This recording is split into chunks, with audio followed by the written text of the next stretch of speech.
안녕하세요. 밤동아 TV입니다. 램프의 요정 지니처럼 누가 여러분의 소원을 들어준다면 어떤 것을 빌고 싶으세요? 그것도 하나가 아니라 무려 세 가지의 소원을 말입니다. 저는 세 가지 소원 중 하나는 꼭 건강을 빌 것 같습니다. 저뿐만 아니라 가족과 사랑하는 사람들 모두가 건강하기를 바라게 되는 요즘입니다. 건강이 곧 돈이고 시간이라는 생각을 부쩍 많이 하게 되는 걸 보면 저도 나이가 들어가는 것일까요? 오늘 들려드릴 첫 번째 이야기는 사람들의 소원을 무엇이든 이뤄줄 수 있는 어느 임금님 이야기랍니다. 몰래 밤나들이를 나가 백성들의 삶을 돌아보던 임금님은 어떤 사람들을 만나고 어떤 소원을 들어주게 되었을까요? 오늘의 이야기도 재미있게 들어주세요. 임금님의 밤나들이. 옛날 우리나라에 세상 일이라면 무엇이든 척척 소원을 풀어줄 수 있는 임금님이 살고 있었어요. 우리나라 백성들이 얼마나 편하게 살아가고 있는지 길을 떠나 한번 살펴보고 오겠다. 임금님은 신하들에게 이렇게 말하였지요. 신하 중의 한 사람이 임금님에게 물었어요. 임금님, 길을 떠나시려면 저희 신하들도 데려가 주십시오. 그러나 임금님은 고개를 가로저었답니다. 안 된다. 그러면 백성들이 금방 내가 임금이라는 것을 알아차릴 것이 아니냐. 임금님은 좋은 옷 대신 보잘것없는 나그네처럼 다 낡은 옷으로 갈아입었어요. 이것을 본 신하가 말하였지요. 임금님, 제발 옷만은 좋은 옷을 입고 떠나십시오. 아니다. 내가 누군지를 몰라보도록 해야 백성들의 참된 생활을 알 수 있지 않겠느냐. 이렇게 남루한 옷을 입고 길을 떠나자 백성들은 아무도 임금님이라는 것을 알아보지 못하였어요. 임금님은 이고을 저고을을 돌아다니며 백성들이 어떻게 살아가고 있는지를 샅샅이 살펴보았지요. 임금님은 생각했던 것보다 백성들이 착하게 살아가고 있는 것을 보고는 마음이 흐뭇했답니다. 어느덧 해가 저물어 임금님은 잠잘 곳을 찾지 않으면 안 되게 되었어요. 어디 저 마을로 한번 들어가 볼까? 임금님은 이렇게 중얼거리듯 하고는 사람들이 살고 있는 마을로 들어섰답니다. 마침 길을 사이에 두고 집이 마주보고 있는 곳에서 임금님의 발길이 멈추었지요. 한쪽 집은 으리으리한 기아집이었어요. 겉모양만 봐도 부잣집이라는 것을 쉬이 알 수 있었지요. 그리고 다른 맞은편 쪽의 집은 자그마한 오두막집이었답니다. 흙담마저 허물어진 것만 봐도 이 집은 가난한 집이 분명하였어요. 그래서 임금님은 부잣집 앞으로 가서 문을 두드렸답니다. 실례합니다. 주인 계십니까? 누구요? 하는 소리와 함께 뚱뚱하게 살이 찐 부잣집의 주인이 나왔어요. 누구시요? 예, 길을 가는 나그네 올시다. 나그네라고요? 예, 그렇습니다. 그런데 무슨 일이요? 주인은 퉁명스러운 목소리로 물으면서 임금님을 훑어보았어요. 옷도 남루할 뿐만 아니라 생김새도 잘생기지 못하여 첫마디에 별 볼 일 없는 사람이구먼 하고 돌아서려고 하였지요. 하룻밤만 묵어가게 해주십시오. 그러면 그 은혜를 잊지 않겠습니다. 부잣집 주인은 눈을 크게 뜨고는 소리쳤어요. 가시오 가. 우리 집에는 방마다 곡식이 가득 쌓여 있어 당신 같은 사람이 묵을 곳이 없소. 제발 하룻밤만 웬 잔소리가 이렇게 많아. 부잣집 주인은 대문을 꽝 닫아버리고 빗장을 질렀답니다. 이 바람에 임금님은 하마터면 이마를 다칠 뻔하였지요. 임금님은 마음속으로 이렇게 생각했어요. 참 고얀 인심이로구나. 임금님은 할 수 없이 발길을 오두막집 쪽으로 돌렸답니다. 실례합니다. 저는 길을 가는 나그네 올시다. 날이 저물어 그런데 주인은 얼른 그 말을 가로채며 아, 그러십니까? 하룻밤 묵어 가시겠다고요? 예, 그렇습니다. 묵어 가시는 것은 좋습니다만 방이 헐어서 괜찮습니다. 방만 빌려주신다면 더없이 고맙겠습니다. 그러시다면 어서 안으로 드시지요. 가난한 집주인이 건너방으로 안내하였어요. 방은 과연 주인이 말한 것처럼 허름하였지요. 그러나 길에서 자는 것보다는 훨씬 편할 것 같았답니다. 시장하시지요. 주인과 주인의 아내는 삶은 감자와 따뜻한 물 한 그릇을 가지고 왔어요. 죄송합니다. 저희 집은 형편이 좀 어려워서 밥을 못 해드립니다. 이 감자로 허기나 면해 주십시오. 고맙습니다. 이 은혜 잊지 않겠습니다. 원, 별 말씀을 다 하십니다. 대접도 제대로 해드리지 못하는 저희들에게 은혜라니요. 주인의 아내가 상냥하게 말하였어요. 임금님은 그날 밤 이 가난한 오두막집에서 편안하게 잠을 잤지요. 이튿날 아침이 되었답니다. 이 집 주인은 옥수수밥을 정성껏 지어서 열무김치와 된장찌개를 가지고 왔어요.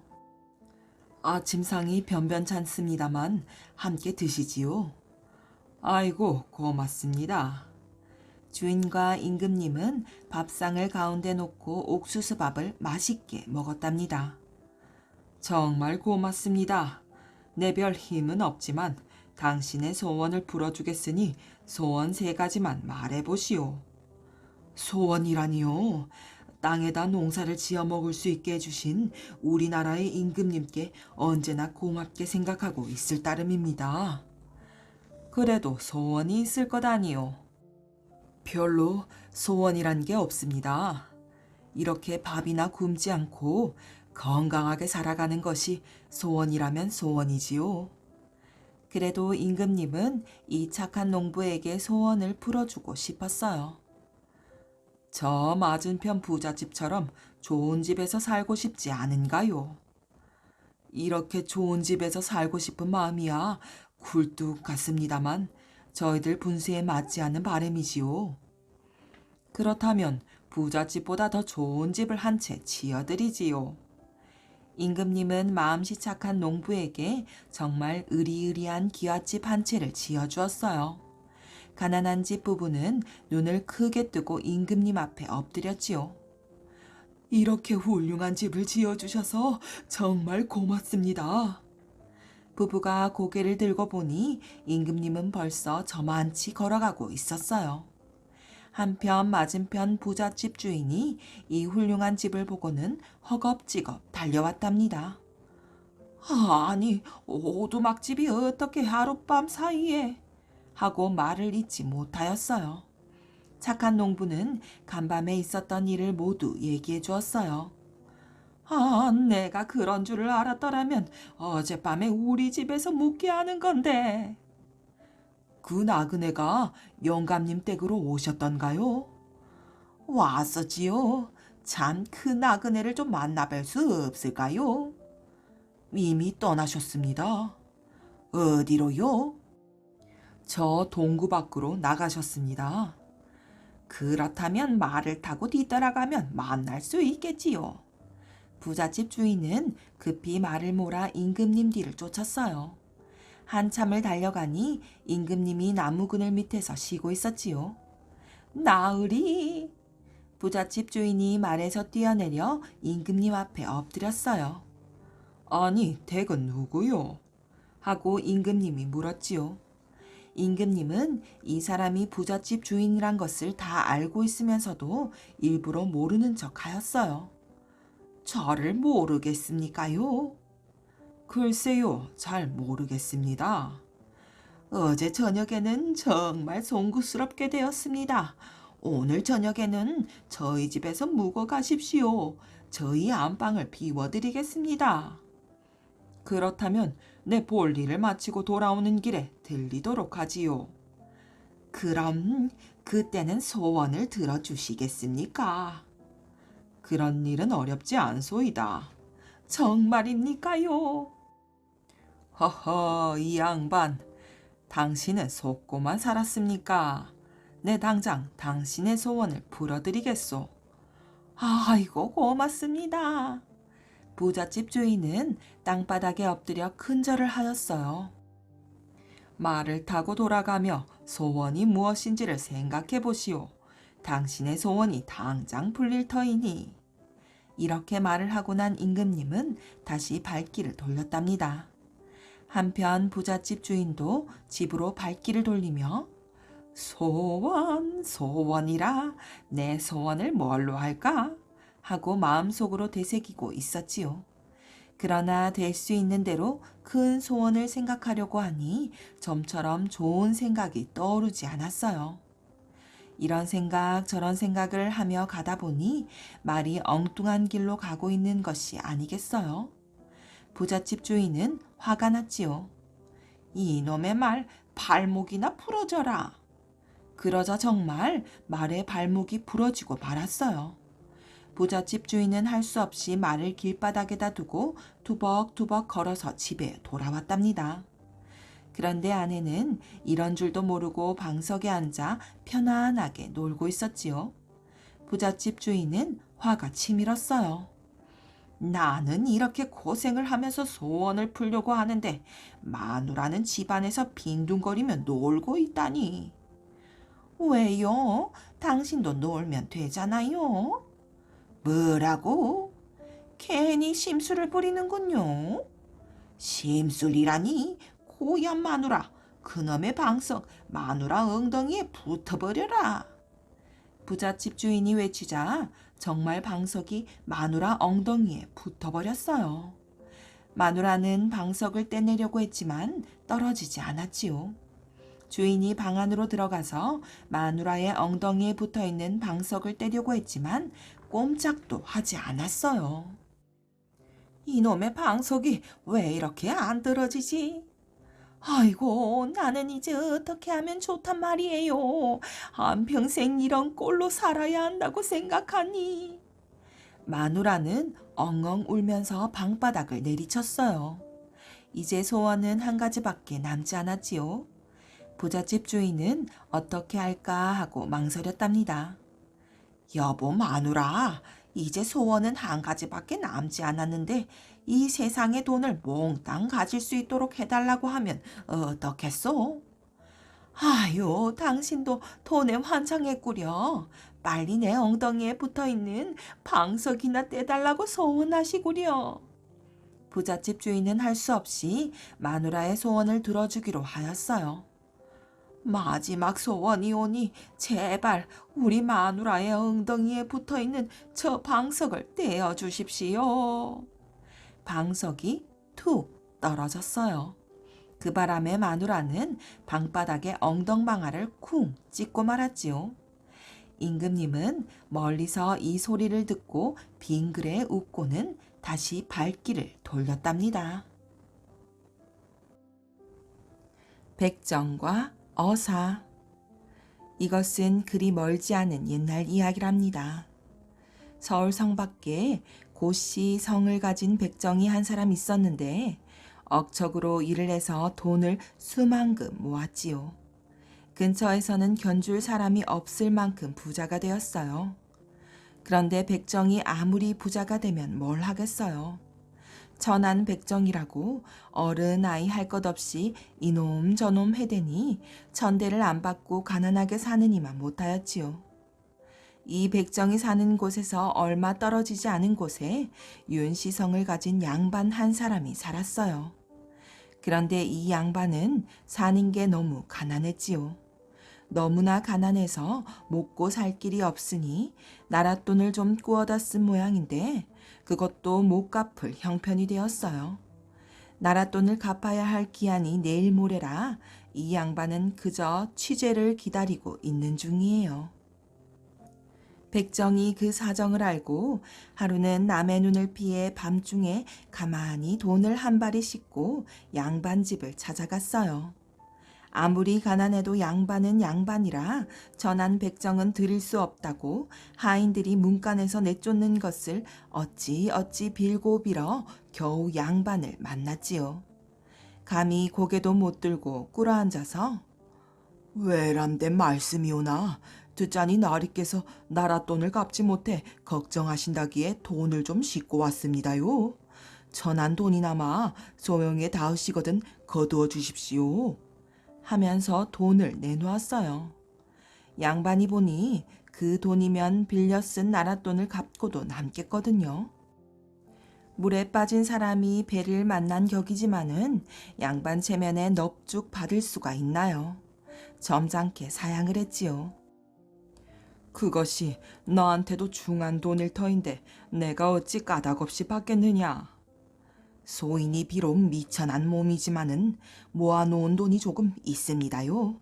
이것을 드린다고 해서 먹고 사는 데는 아무 지장이 없으니 괴념치 마시고 받아주십시오. 이쯤 되니 양반도 더 사양을 못하고 돈을 받았어요. 그 돈 덕분에 양반은 나랏돈을 갚고 한숨 돌리게 되었지요. 그리고 난 뒤에 얼마 안 있어 백정은 가산을 모두 팔아가지고 서울을 떠나 저 경상도 안동 땅으로 내려갔답니다. 천대받고 사는 것이 하도 싫어서 내일 모레 죽는 한이 있더라도 양반 행세나 한번 해보자고 내려갔지요. 낯설고 물선 곳에 가면 저를 알아보는 사람도 없을 테니 양반 행세를 한들 어떠랴 싶었던 게지요. 안동 땅에서도 양반이 제일 많다는 곳에 가서 자리를 잡고 사는데 이 사람이 양반 행세를 하면서도 다른 양반들과 어울리지를 않고 집에만 틀어박혀 지내거든요. 원 평생 백정 노릇만 해왔으니 양반 노릇을 어떻게 하는지 알아야 말이지요. 섣불리 어울리다가는 본색이 탄로 날 것 같으니 두문불출하고 지낸단 말이에요. 그러니 다른 양반들이 저렇게 예의범절도 모르는 걸 보니 필시 근본도 없는 상권 나부랭일 거라느니 뭐니 별별 소리를 다 했어요. 그런데 때맞춰 들려오는 소문이 전에 저한테서 돈을 받은 서울 양반이 큰 벼슬을 하게 됐다고 그러거든요. 옳았구나 하고 양반들 많이 모인 곳에 가서 큰 소리를 쳤지요. 인사가 늦어 미안하게 됐소이다. 저로 말하면 이번에 큰 벼슬 자리에 오른 윤아묵의 대감과 아주 가까운 사이요. 그만해도 좋으련만 다른 양반들이 어떤 사이냐고 자꾸 묻기에 그 양반이 자기 매형이라고 거짓으로 둘러댔어요. 그 뒤부터는 다른 양반들도 괄시를 하지 못하였지요. 본래 양반이라고 하는 것이 높은 벼슬아치라면 껍벅 죽는 데다가 촌수라면 사돈의 팔촌까지도 끌어대기 좋아하는 사람들이니 그럴 수밖에요. 그런데 이 소문이 퍼지고 퍼져 그 고을에 와 있던 암행어사 귀에까지 들어갔어요. 그런데 일이 공교롭게 되느라고 글쎄 그 암행어사가 바로 윤아묵의 대감의 맏아들이지 뭐예요. 암행어사가 소문을 들어보니 고 아묵이라는 양반이 자기 외삼촌이 된다는 얘긴데 저한테는 그런 외삼촌이 없거든요. 이건 필시 무슨 곡절이 있겠거니 싶어 암행어사가 하루는 고 백정네 집을 찾아갔어요. 투자하니 이댁 주인이 윤아묵의 대감의 처남이라고 하는데 내가 바로 그 윤아묵의 아들이요. 그런데 나에게는 그런 외삼촌이 없으니 이게 대체 어떻게 된 일이요? 고 백정이 들으니 청천벽력 같은 소리지 뭐예요. 아이고 내가 왜 쓸데없는 허풍을 떨어가지고 일을 이 지경으로 만들었나 싶어 죽을 맛이에요. 암행어사 앞에 넙죽 엎드려 사죄를 하고 그동안의 사정을 죄다 털어놓았죠. 백정으로 천대받고 사는 것이 하도 원통하여 양반 행세나 한번 해보려고 하다 보니 이런 일이 생겼는데 죽을 죄를 저질렀다고 말이에요. 암행어사가 들어보니 저희 아버지가 늘 은인이라고 이야기하던 바로 그 사람이거든요. 그래서 아무 염려 말라고 하고는 다음에 관가에서 사람이 오면 이렇게 저렇게 하라 일러주고 갔어요. 그러고 나서 며칠 뒤에 고백정이 사는 집의 관가에서 사령들이 큰 가마를 메고 들이닥쳤어요. 동네 사람들이 모두 무슨 일인가 하고 우르르 몰려들었지요. 사령들이 가마를 마당에 내려놓고는 암행어사 본부 받들고 왔습니다 하고 야단이 났어요. 고백정은 태연하게 마루에 앉아서 잔뜩 점잔을 빼고 있지요. 그래, 무슨 분부냐? 어사께서 이댁 나리의 생질이라 하시면서 나리를 모셔오면 인사를 드리겠다고 하십니다. 그 말을 들은 고백정은 마루를 탕탕 치면서 마구 노발대발하였어요. 뭐라고?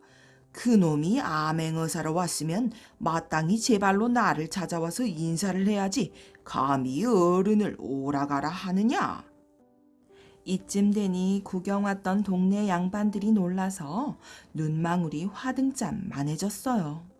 고을 관장도 벌벌 떠는 암행어사에게 이놈 저놈 하면서 욕을 해대니 놀랄 수밖에요. 이게 다 암행어사와 짜고 하는 일이지만 사정을 모르는 동네 양반들은 과연 지체가 하늘을 찌르는 양반이구나 하고 그 다음부터는 백정 앞에서 설설 기게 되었어요. 이렇게 해서 고백정은 다른 양반들이 우러러보는 몸이 되어 잘 살았지요. 그런데 일이 여기서 끝났으면 좋으련만 그게 아니에요. 암행어사가 서울에 올라가 아버지에게 이 일을 낱낱이 고해바쳤거든요. 그러니 아버지도 참 잘했다고 칭찬을 하는데 옆에서 그 말을 듣고 있던 둘째 아들이 그만 심술을 부린단 말이에요. 아니 형님, 그래 그 천한 백정놈을 우리 외숙이라고 떠들고 다녔단 말입니까? 그 사람이 비록 백정이라 하지만은 우리 아버지가 공경에 빠졌을 때 도와주지 않았느냐. 아무리 그렇더라도 그 천한 것이 양반 행세를 하고 다니는 걸 그냥 둘 수는 없습니다. 둘째 아들이 그 길로 떨쳐 일어나 경상도 안동 땅으로 내려갔어요. 내려가자마자 바로 관가에 가서는 자기는 서울 윤아무개 대감의 둘째 아들이며 얼마 전에 다녀간 암행어사의 동생인데 죄인 잡으러 왔으니 어서 사령들을 부르라고 으름장을 놓았지요. 그러니 골원이고 육방 관속이고 설설 기면서 사령들을 불러 모았어요.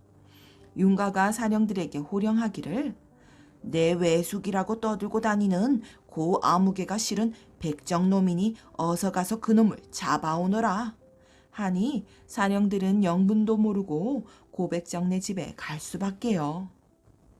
가서는 이러이러한 사람이 와서 잡아오란다고 말했지요. 고백정이 들으니 이것 참 큰일이 나도 보통 난 게 아니거든요. 지금까지 잘 버텨왔는데 이제 와서 죽여주십시오 할 수도 없고 그 심술 사나운 놈한테 대들 수도 없고 참 이러지도 못하고 저러지도 못하게 됐단 말이에요. 그런데 하늘이 무너져도 솟아날 구멍이 있더라고 좋은 깨가 번개같이 떠올랐어요. 고백정이 시치미를 뚝 떼고 하는 말이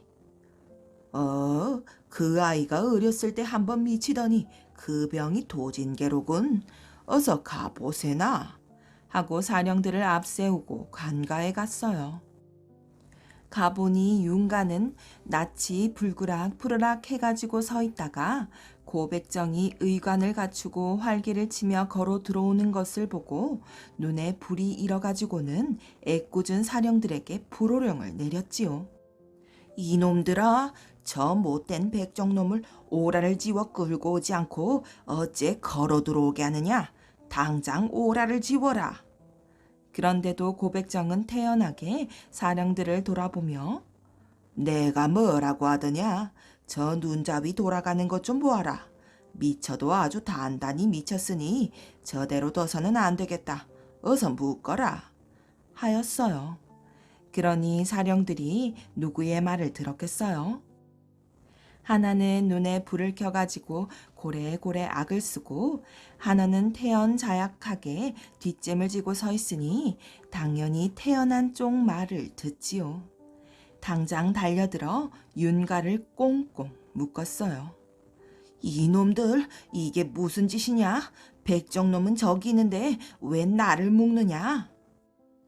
그러나 마나 고백정은 천연덕스럽게 사령들에게 약속을 한단 구해오라고 해서는 저 아이가 어릴 때도 저러는 걸 내가 쑥뜸으로 고친 적이 있으니 이번에도 뜸을 지지면 나을 게다. 하고는 뜸장을 주먹만하게 비벼가지고 윤가의 등에다 붙여놓고 불을 그어댄단 말이에요. 맨살에 쑥이 타들어가니 죽을 맛이에요.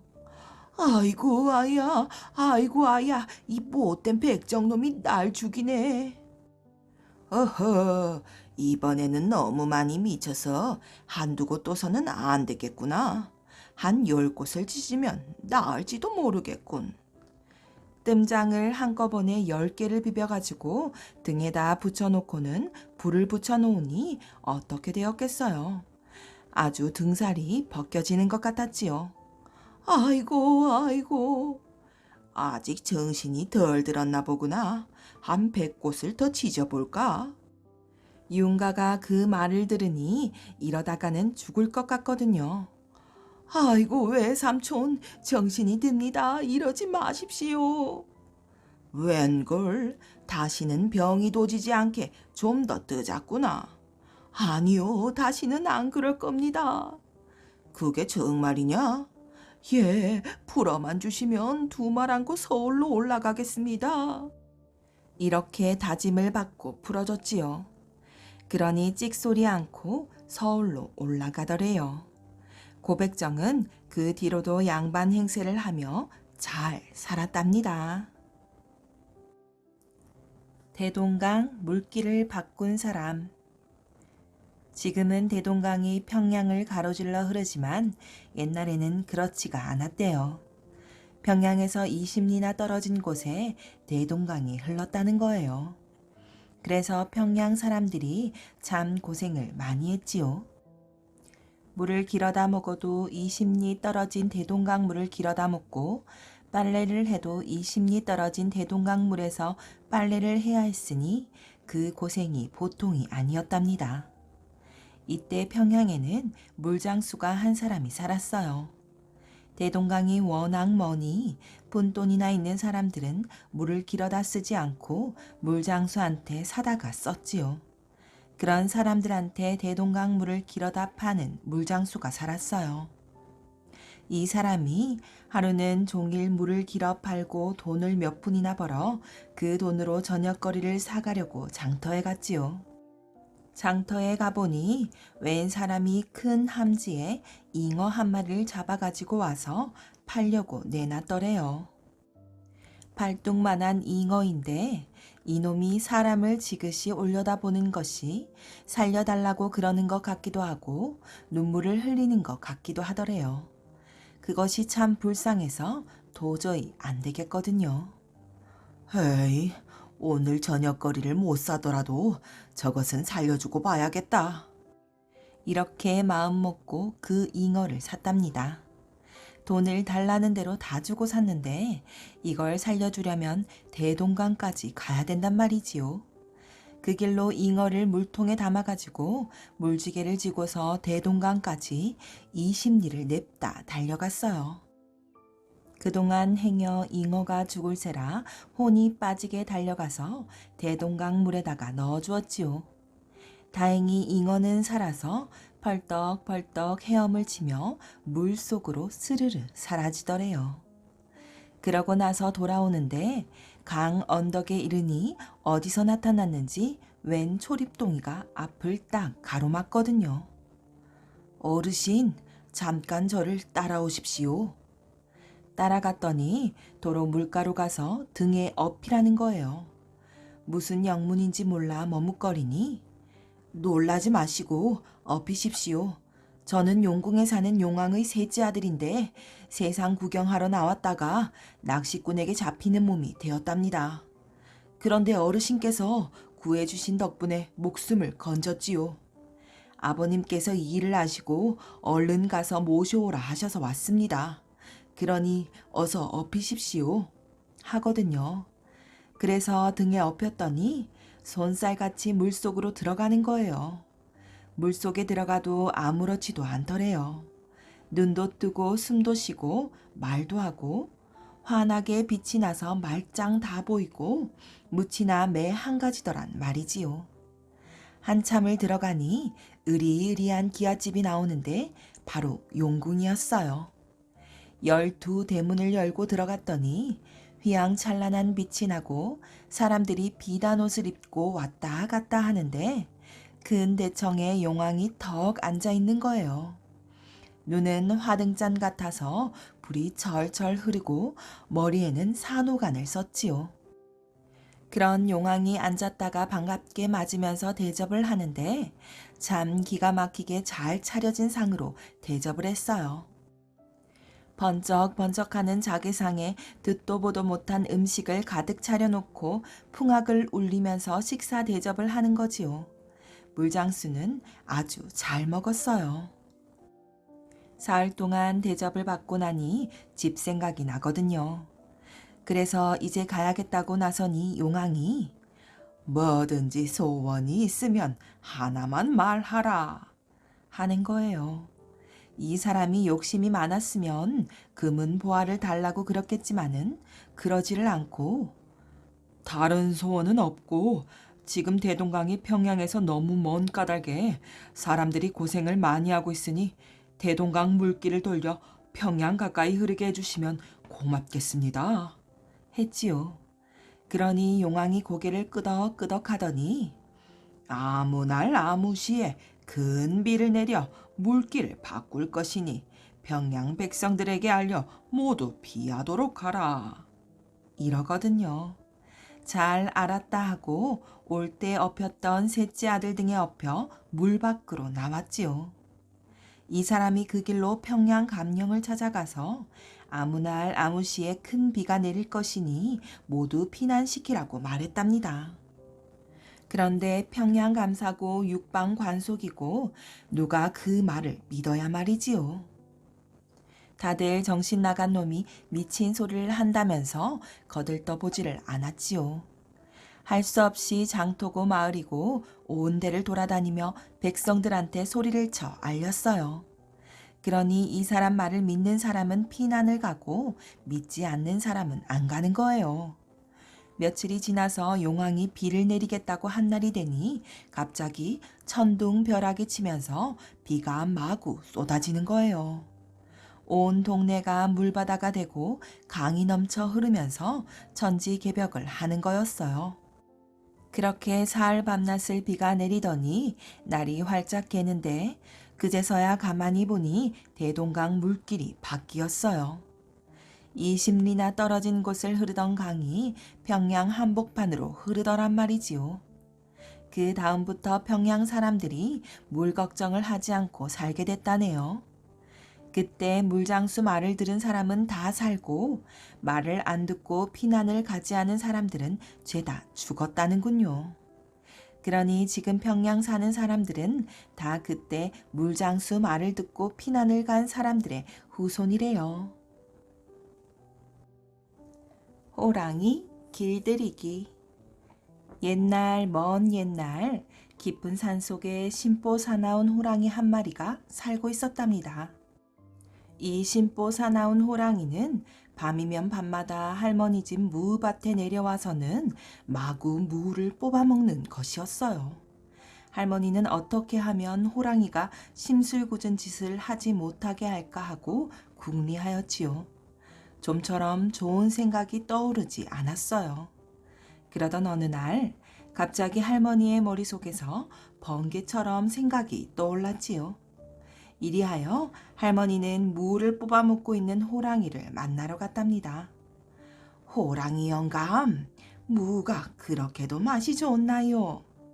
그러자 호랑이는 어느 누구 집 무보다도 할머니의 무가 제일 맛있소 하고 대답하였답니다. 호랑이 영감, 무보다 훨씬 맛 좋은 음식이 있답니다. 무보다 맛있는 음식이라고? 그래요. 우리 집에 와서 맛있는 팥죽을 잡수시지요. 호랑이는 팥죽이라는 말을 처음 들어보기 때문에 어리둥절하였어요. 팥죽이 뭐지요? 팥죽이란 팥으로 죽을 끓인 것이지요. 어찌나 구수한지 둘이 먹다가 하나가 죽어도 모른답니다. 할머니의 얘기를 들은 호랑이는 금방 군침이 돌았답니다. 그러나 그 호랑이도 여간 생각이 깊지 않았어요. 하지만 오늘 밤에는 그만두겠소. 오늘은 무를 많이 먹었더니 배가 불러서 안 되겠소. 내일 저녁에 갈 테니 맛있는 팥죽을 많이 끓여 놓기나 하시오. 그럼 내일 저녁에는 꼭 우리 집으로 오세요. 가고 말고요. 이리하여 호랑이는 깊은 산속으로 들어가고 할머니는 집으로 돌아왔답니다. 이튿날 할머니는 먼저 화로에 이글이글 타는 불부터 마련하였지요. 화롯불을 부엌 뒷곁에 내다 놓았어요. 다음에는 부엌에 있는 물독에다가 빨간 고춧가루를 다 놓았답니다. 그리고 부엌에서 쓰는 행주에는 끝이 뾰족한 바늘을 잔뜩 꽂아두었어요. 할머니는 부지런히 몸을 움직였지요. 심보 사나운 호랑이가 오기 전에 해야 할 일들이 너무나 많았기 때문입니다. 다음에는 부엌 어귀에다가 쇠똥을 여기저기 뿌려두었어요. 퀴퀴한 쇠똥 냄새가 풍겼지만 할머니는 꾹 참으면서 일을 하였지요. 넓은 마당에는 멍석을 깔았답니다. 그리고 울타리 안에는 집에서 기르던 조랑말을 외양간에서 끌어내어 매두었지요. 이렇게 준비가 다 끝난 할머니의 이마에는 구슬 같은 땀방울이 맺혔습니다. 아이고 힘들구나. 할머니는 수건으로 이마의 땀을 씻었지요.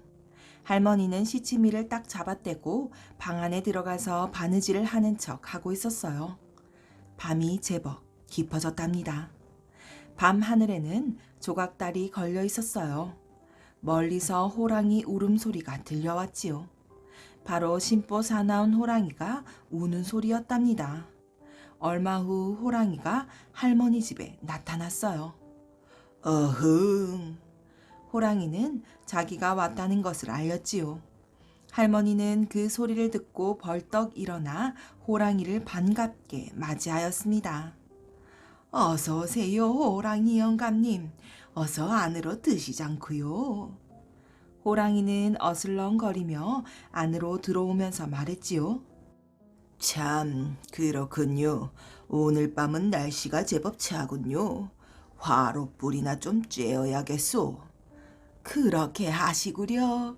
화롯불의 불이 활활 타고 있으니까요. 호랑이는 화롯 쪽으로 걸어갔지요. 그러나 화롯불은 꺼져 있었어요. 이상하게 생각한 호랑이는 할머니에게 역정을 부렸답니다.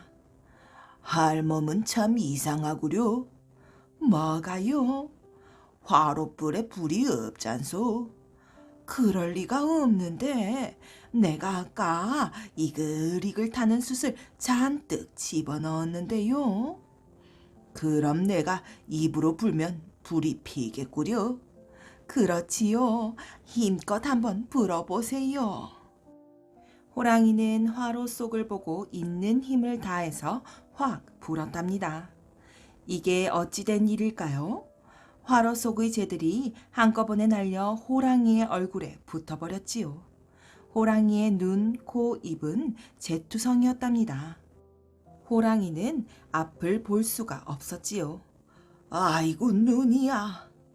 호랑이는 두 손으로 부지런히 눈을 비볐지요.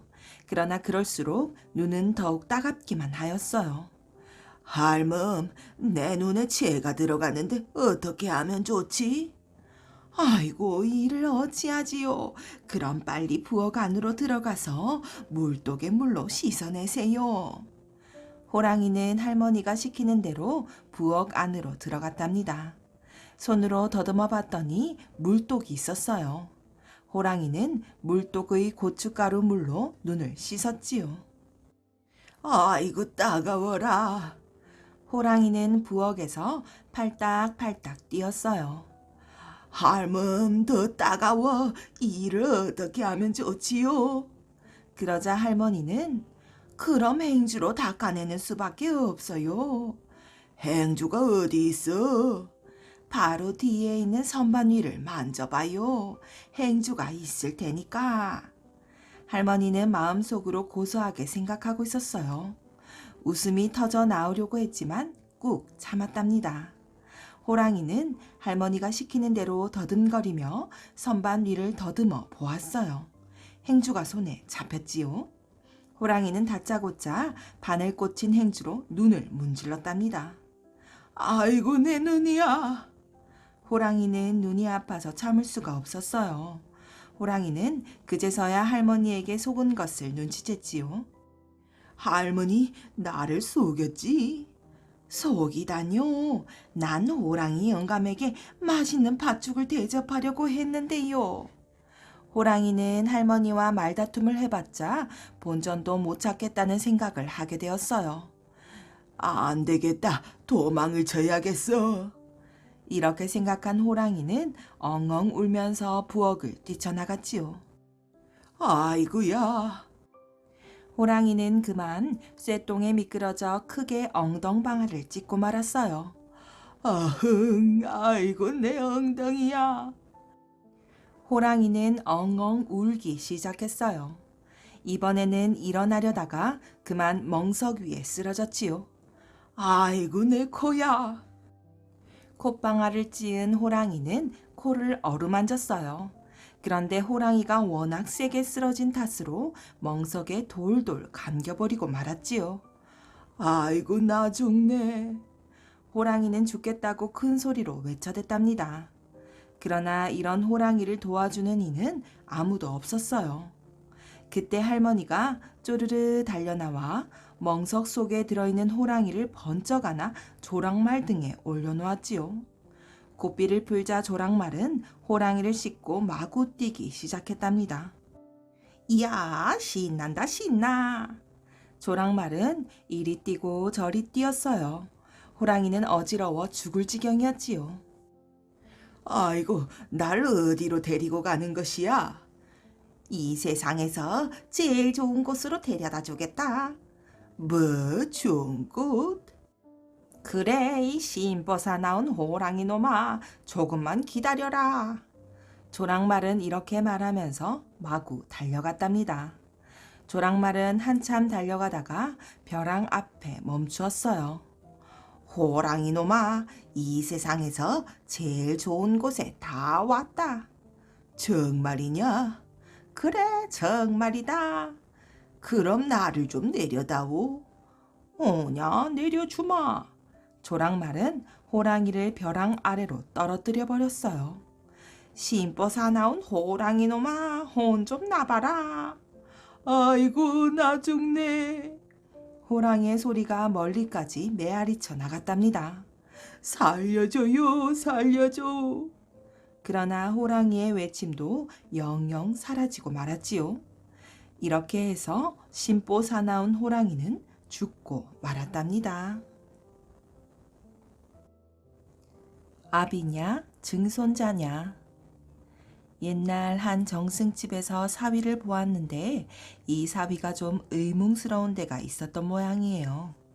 정승사위라 하나 집안이 그리 넉넉지 못하여 먹고 살기도 바쁜 형편이라 은근히 처가에 기대는 마음이 있었지요. 제 딴에는 장인이 정승자리에 있으니 그 덕을 좀 볼까 하고 걸핏하면 처가를 기웃거렸단 말이에요. 그런데 종래 찬밥 신세거든요. 정승이 욕심이 많아 돈 보따리나 듬뿍듬뿍 갖다 안기는 사람에게는 벼슬을 잘도 뚝뚝 떼어주면서 저같이 빈손으로 기웃거리는 사람은 당최 거들떠보지를 않으니 낭패였지요. 그래서 이 사위가 엉큼한 짓을 하나 벌였답니다. 정승이 날마다 대궐에 드나들 때 타고 다니는 흰 말을 슬쩍 훔쳐냈지요. 그러고는 흰 말에다가 새까맣게 먹칠을 해가지고 도로 정승집에 끌고 갔어요. 별것은 아니오나 괜찮은 말 한 필을 가지고 왔으니 요긴하게 쓰십시오. 하고 새까맣게 먹칠을 한 말을 턱 내놓았어요. 정승은 아끼던 말을 잃고 잔뜩 곤란을 겪고 있던 차에 사위가 말을 갖다 바치니 얼마나 반가웠겠어요. 100번 치사를 하고 말을 받았지요. 그런데 참 신기한 것은 말이었어요. 사위한테 받은 말이 틀림없이 처음 보는 말인데도 어찌된 일인지 자기가 다니는 길을 환히 꿰뚫고 있더란 말이지요. 고삐를 놓고 가만히 있어도 제가 알아서 대궐로 집으로 척척 찾아다니지 뭐예요. 그래서 정승이 사위에게 물었어요. 자네가 준 말이 어찌 그리 용한가? 내가 다니는 길을 다 알고 있더구먼. 벌써부터 그 말을 대감께 드리려고 마음을 먹고 단단히 길을 가르쳐 놨습지요. 이렇게 능청을 떠니 그만 정승이 감격을 했어요. 그래서 보답을 하노라고 대뜸 시골 현감자리 하나를 뚝 떼어줬지요.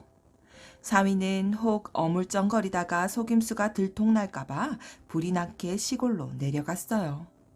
그러고 난 뒤에 하루는 정승이 말을 타고 대골로 가는데 갑자기 마른 하늘에서 소나기가 쏟아졌지요. 그러니 큰일이 났지요. 시커먼 먹물이 술술 쏟아지더니 눈 깜짝할 사이에 검정말이 흰말이 돼버렸어요. 그제야 정승이 사위한테 속은 것을 알고 이를 바득바득 갈았지요. 집에 돌아와서 아들에게 그 이야기를 하니 정승 아들은 정승보다 더 성미가 괄괄한지라 분이 나서 길길이 날뛰었어요. 매부인지 뭔지 내 그놈을 당장 잡아다 물꼬를 내겠습니다. 그러고는 그 길로 제 매부를 찾아 시골로 내려갔어요. 의문스럽기로 말하면 둘째 못 갈 사위가 일이 이렇게 될 줄 몰랐을까요? 이만한 일은 미리 다 짐작을 하고 꿍꿍이 속을 차려놨지요. 고을에 내려가자마자 향리들과 기생들을 불러다가 수근수근 수작을 하더니 고을 어기 주막에 기생들을 내다 앉히고 산기슭에 슬금 뚝딱 초막도 하나 짓고 부산하게 돌아가는 품이 일을 내도 크게 낼 모양이에요. 정승 아들이 눈에 쌍심지를 세워가지고 말을 달려 고을 어기에 이르니 길가에 참한 주막이 하나 덩그러니 서 있어요.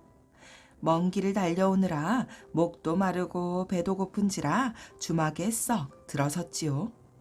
주막에서 대강 요기를 하고 툇마루에 걸터 앉아 사방을 살펴보니 저 건너 산기슭에 초막이 하나 있고 거기에 흰옷 입은 노인들이 바둑을 두고 있거든요. 여보게 주모, 저 건너 초막에서 바둑 두는 노인들은 누군가? 했더니 주모가 영문을 모르겠다는 듯이 되받기를 셋내는 무슨 말씀이신지 모르겠습니다요. 저 건너의 초막은 어디에 있으며 바둑 두는 노인은 어디 있다고 그러십니까? 이러거든요. 아, 저기 저 산기슭에 초막 말일세. 거기에 바둑 두는 노인들이 안 보인단 말인가? 했더니 주모는 두 눈을 등잔만하게 뜨고 뚜리뚜리 살피면서 셋내 눈에는 아무것도 안 보이는데요. 얘들아, 너희들 눈에는 저 건너 초막에 바둑 두는 노인들이 보이느냐? 하고 술상 나르는 기생들을 보고 물었어요. 그러니 기생들도 하나같이 아무것도 안 보이는데요. 이런단 말이지요. 이게 다 미리 짜고 하는 수작이지만 서울서 방금 내려온 정승 아들이 내막을 알 턱이 있을까요? 하도 이상해서 고개만 갸우뚱거리고 있으려니까 주모가 손뼉을 치면서 나서기를 오라, 옛날부터 이 고을에 신선이 산다는 말이 있더니 바로 그 신선이 현신했나 봅니다. 그런데 셋네들 눈에는 안 보이고 나리 눈에만 보인다니 알다가도 모를 일입니다요. 신선은 신선 눈에만 띈다더니 홍나리께서 신선이 아니온지요. 이러고 능청을 떠내요. 안 그래도 정신이 반쯤 나간 판국에 자기를 신선이라고 잔뜩 축혀놓으니 이 정승 아들이 그만 귀가 솔깃해졌어요. 아무래도 가까이 가서 제 눈으로 똑똑히 봐야 할 것 같아서 그리로 갔지요. 가보니 과연 산뜻한 초막에 허연 노인 둘이서 바둑을 두고 있는 것이 이 세상 사람 같지가 않았어요. 두 노인은 정승 아들이 가까이 가도 곁눈질 한 번 하지 않고 뚝딱뚝딱 바둑만 두고 있더니 한참 뒤에야 손짓을 해서 불렀지요. 잔뜩 주눅이 들어 무릎을 꿇고 앉았더니 맑은 술 한 잔을 따라주면서 마시라네요. 신선이 주는 술이라면 말로만 듣던 감로주가 틀림없을 터이니 마다할 수가 있을까요? 정승 아들이 받아 마셨지요. 거푸 석 잔을 받아 마시니 눈앞이 흐릿해지면서 정신이 몽롱해졌어요. 그래서 정승 아들은 그 자리에 쓰러져 잠이 들었지요. 얼마나 오래 잤는지 눈을 떠보니 초막도 온데간데 없고 신선도 온데간데 없었어요. 아이고, 신선 노름에 도끼자루 썩는 줄 모른다더니 그 사이에 세월이 많이 흐르긴 흘렀나 보다. 이렇게 생각하고 슬슬 주막에 내려와 보니 아닌 게 아니라 전에 보던 주모는 안 보이고 낯선 사람들 뿐이에요. 혹시나 하고 주모를 불러 물어보았지요. 혹 이고을 관장이 아무개 정승의 사위되는 아무개가 아닌가? 그랬더니 주모가 펄쩍 뛰며 하는 말이 무슨 말씀입니까요? 그분이라면 100년 전에 이고을을 맡은 분이라고 들었습니다요. 이런단 말이에요. 이게 미리 다 짜고 하는 수작이지만 정승 아들은 짐작인들 할 턱이 있을까요? 세상에 그 사이에 100년이 지났단 말이지. 그렇다면 매부도 벌써 100골이 되었을 터이니 서울로 돌아가는 수가 옳다. 이렇게 생각하고 말머리를 돌려 서울 집으로 갔어요. 집에 턱 들어가 보니 꼭 저희 아버지를 닮은 노인이 마루에 걸터 앉아 담배를 피우고 있거든요. 100년 세월을 쳐서 대강 샘을 놓아보니 못 되어도 제 증손자 뻘은 되겠단 말이에요. 성큼성큼 다가가서 머리를 쓰다듬으며 말을 붙이기를 너는 어찌 너희 고조부를 그리도 쏙 빼닮았느냐 했지요. 정승이 들어보니 참 기가 탕 막히지요. 아들 녀석이 제 매부를 잡으러 간다고 시골에 내려가더니 그만 미쳐버렸구나 싶었어요. 그래서 말도 못하고 멀뚱멀뚱 바라보고만 있는데 아들 녀석 하는 짓 좀 보소. 내 이놈 아무리 처음 보는 조상이라 하나 내 증조부 앞에서 감히 담배질을 해? 이러면서 제 아버지 따귀를 한 대 올려붙였어요. 매부에게 깜빡 속아서 제 아버지를 증손자라 알고 그 짓을 해놨으니 정승집도 말 그대로 콩가루 집안이 되고 말았지 뭐예요. 호랑이의 통가죽. 옛날에 한 사람이 장에 갔다가 술을 받아 먹었는데 어찌나 많이 먹었던지 잔뜩 취해가지고 비틀거리며 집으로 오더랍니다. 오다가 큰 산의 고갯길을 오르는데 너무 취해서 걸음이 잘 걸리지 않아 그만 그 고개에 쓰러져 잠이 들어 버렸지요. 얼마나 잤는지 한숨 실컷 자다가 잠을 깼어요. 그런데 무엇이 얼굴에 촉촉하게 닿았지요. 무엇인가 하고 눈을 반쯤 뜨고 가만히 보니 날은 벌써 밤이 되어서 사방은 어둑어둑한데 큰 범 한 마리가 꼬리에 물을 흠뻑 적셔가지고 이 사람의 얼굴에 대고 휘휘 물을 뿌리고 있었지요. 범이란 짐승은 자는 사람은 잡아먹지 않고 꼭 깨워가지고 잡아먹는다고 한답니다. 그래서 이 범도 자는 사람을 깨우기 위해서 꼬리에다 물을 적셔 이 사람의 얼굴에다 뿌리고 있었던 모양입니다. 이 사람은 밤이 깊어진 것만도 무서웠는데 범이 자기를 잡아먹겠다고 이런 짓을 하고 있으니 그만 와락 겁이 났지만 당장에는 어떻게도 할 도리가 없었지요. 그러나 설마 살아날 길이 있겠지? 하는 생각이 들어 어디 두고 보자고 그대로 가만히 누워 있었어요. 범은 꼬리에 물을 다 뿌리고 나서는 다시 개울에 가서 물을 적셔다 또 뿌리고 나였어요. 이런 짓을 여러 번 반복했지요.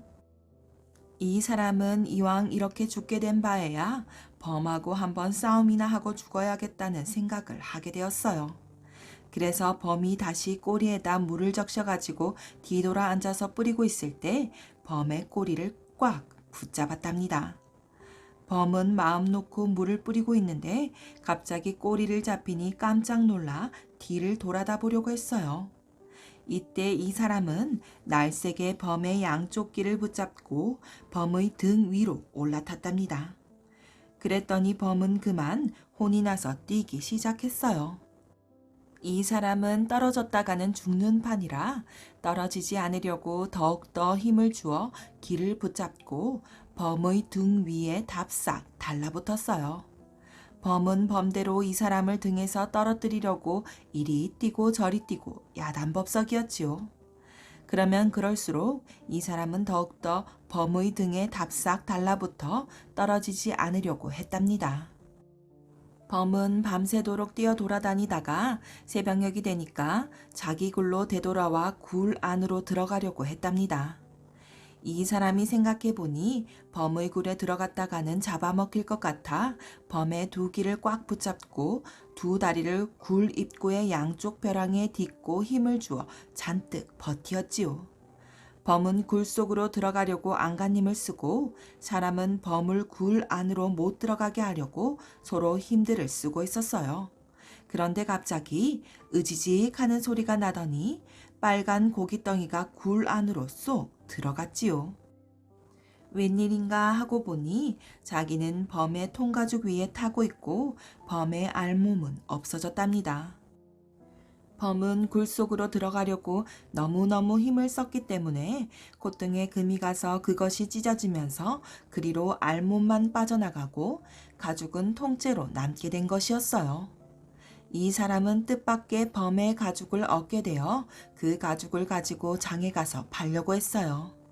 이 범의 가죽은 통가죽이 되어서 사려는 사람이 많아 수천 냥의 비싼 값에 팔렸지요. 그래서 이 사람은 큰 부자가 되었답니다. 그때 한 동네에 사는 사람 하나가 이 사람이 범의 통가죽을 얻어서 큰 부자가 되었다는 말을 듣고 이 사람을 찾아와서 어떻게 해서 범의 통가죽을 얻게 되었느냐고 물었지요. 이 사람은 장에 가서 술을 받아먹고 오는 길에 아무개 고개에서 잠을 자다가 범을 만나 이러이러해서 통가죽을 얻게 되었다고 사실대로 자세히 말해 주었어요. 이 얘기를 들은 이 사람은 장에 가서 술을 많이 받아먹었지요. 그리고 취해가지고 집으로 오다가 그 고개에서 쓰러져 잤답니다.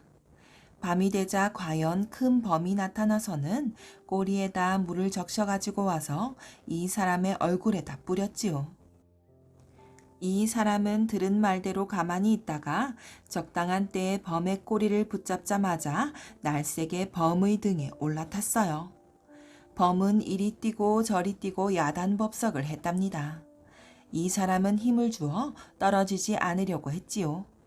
범은 밤새도록 뛰어 돌아다니다가 새벽녘에 굴 안으로 들어가려고 했어요. 이 사람은 두 다리로 굴 입구의 양쪽 벼랑을 디디고 힘을 주어 버티었답니다. 범은 굴 속에 들어가려고 용을 썼지요. 이렇게 서로 힘을 쓰고 있는데 갑자기 으지직 하는 소리와 함께 고깃덩이가 굴 속으로 뛰어들어가고 이 사람은 범의 통가죽을 타고 있었어요. 이 사람은 범의 통가죽을 얻게 되어 매우 기뻐서 그것을 가지고 장으로 팔러 갔답니다. 그런데 가죽장수가 이 범의 통가죽을 이리 보고 저리 보고 하더니 사지 않겠다고 말했지요. 이 사람은 깜짝 놀라며 어째서 사지 않겠느냐고 물었지요. 가죽장수는 이 범의 가죽이 통가죽이 돼서 얼른 보기에는 값이 나갈 것 같지만 재벌 가죽이 되어서 값이 안 나갑니다. 그런데 당신이 정 팔겠다고 하면 이 통가죽을 벗겨온 품값으로 단량만 드리지요. 했답니다. 이번 가죽은 바로 먼저 번 호랑이의 알몸뚱이에서 다시 생긴 가죽이었던 거예요.